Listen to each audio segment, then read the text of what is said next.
ॾाढी खुशकिस्मत आहे।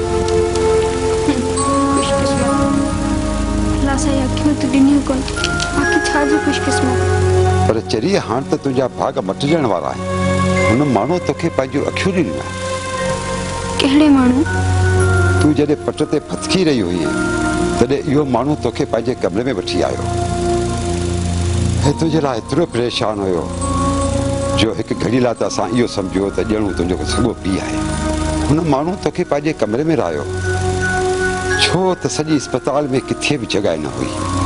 तूं बेहोश हुईं त हुन सॻे पीउ वांगुरु वेही तुंहिंजे लाइ सॼी राति उजागा कटिया ऐं जॾहिं तूं होश में आईं त हू ॿारनि वांगुरु ख़ुशि थी रड़ियूं करणु लॻो ऐं जॾहिं हुनखे इहा ख़बर पई त तूं ॾिसी नथी सघीं त चंद लम्हनि लाइ ईअं लॻो ॼण हू मरी वियो ऐं जॾहिं ॻाल्हायई तॾहिं हुनजो चहिरो ॿेकी उथियो ऐं चयाईं त हीअ छोकिरी काइनात जा सभु हसीन रंग ॾिसंदी ऐं जॾहिं असां खेसि चयो त फ़क़ति पैसा न पर हिन छोकिरी खे त कंहिंजूं अखियूं बि घुरिजनि तॾहिं वॾी अज़मत सां चयाईं त हिन छोकिरी खे मां पंहिंजूं अखियूं ॾींदसि।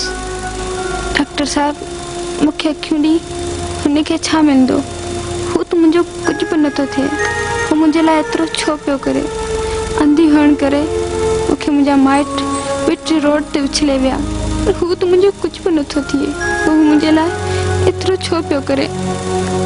ज़रा कुझु माण्हू घाटनि वण जिया हूंदा आहिनि फ़क़ति ॾींहं ॼाणंदा आहिनि वठंदा कुझु बि न आहे। ॾेई वेंदासीं कुझु न खणी वेंदासीं उहो राहियूं छणी वेंदासीं। मुंहिंजे फ़ैसिले जी त तोखे ख़बर पई हूंदी। हा मूं ज़िंदगी में पहिरियों भेरो तोखां पुछण खां सवाइ इहो फ़ैसिलो कयो आहे। इन लाइ आई एम सॉरी। न सॉरी वरी छा जी? तव्हां त ज़िंदगीअ जो असीम कमु कयो आहे पर तव्हां मूंखे इहो त ॿुधायो तव्हां मूंखे कंहिंजे हवाले पिया करे वञो? कमर मां तोखे पंहिंजूं अखियूं हवाले कयो पियो वञा। हुनजी हिफ़ाज़त कंदीअ न? Promise? Promise? Gentleman promise. Gentleman promise. कमर ही वठ।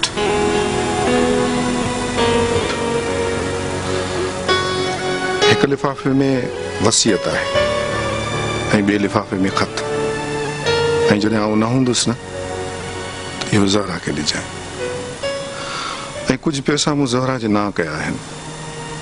मूंखे उमेद आहे त तूं नाराज़ न थींदी। नो टीयर्स मैडम, नो टीयर्स। तोखे ख़बर आहे त ॻोढ़नि खां मूंखे सख़्त नफ़रत आहे। नो सैड, नो सैड। ऐं हा मुंहिंजे धीउ ऐं पुट खे अमेरिका में घुराए वठ। मां चाहियां थो त मुंहिंजे आख़िरी सफ़र में हू मूंसां गॾु हुजनि। कमर मुंहिंजी ख़्वाहिश आहे त मां हिन वफ़ादार शहर खे आख़िरी बार ॾिसां। हा सुभाणे असां सॼो शहर घुमी वठंदासीं।